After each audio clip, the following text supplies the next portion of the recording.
Oi pessoal, no quadro Serviço Social em 3 minutos de hoje, nós iremos abordar em Fundamentos Históricos e Teórico-Metodológicos do Serviço Social, a gênese do serviço social, a perspectiva endogenista e a perspectiva histórico-crítica. Então, nós sabemos que a profissão de serviço social, ela teve suas origens dentro da Igreja Católica e visava preparar a massa operária para o capitalismo industrial. Esse período foi chamado e é conhecido até os dias de hoje como um período conservador.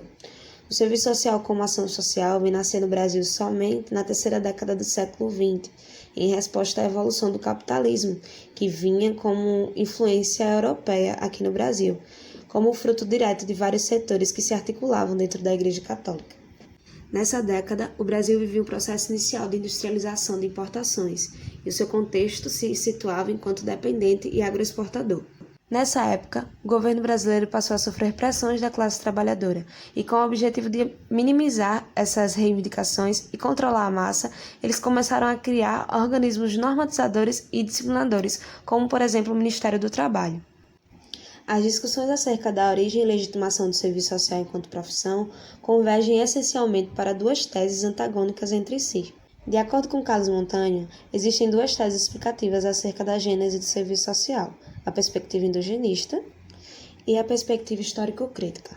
Na perspectiva endogenista, destaca-se duas correntes. A primeira entende os antecedentes do serviço social como sendo qualquer forma anterior de ajuda. Já a segunda, eles vinculam essas formas de ajuda à questão social. Essa perspectiva sustenta que a origem do serviço social advém de um processo de evolução, organização e profissionalização da caridade e da filantropia.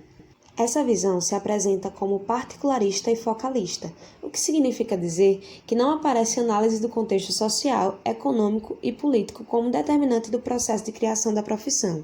Além disso, a relação do serviço social com a história e a sociedade é adjetiva e circunstancial. Carlos Montanho considera tal abordagem metodológica e teoricamente equivocada, além de desprovida de qualquer perspectiva crítica da história da profissão, e destaca alguns autores dessa tese, como José Lucena e Balbino Antoni, por exemplo. Na perspectiva histórico-crítica, o que caracteriza a profissão é justamente a posição no contexto em que este profissional está inserido, sendo considerado assim um profissional de cunho político. A profissão é um dos elementos que participa da reprodução das relações contraditórias entre as classes na sociedade capitalista. Aqui, o serviço social é compreendido como um produto histórico, e não como fruto do desenvolvimento interno das formas de ajuda. A profissão surge por causa das lutas sociais, e a questão social é a base para a necessidade do surgimento da profissão.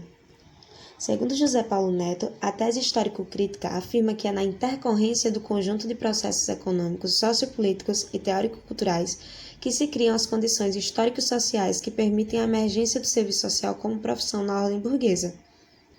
Carlos Montanho destaca alguns autores como precursores dessa perspectiva no Brasil, entre eles Marilda Vilela Yamamoto, Raul de Carvalho e José Paulo Neto. E aqui nós concluímos este conteúdo. Deixem a opinião de vocês nos comentários e até mais!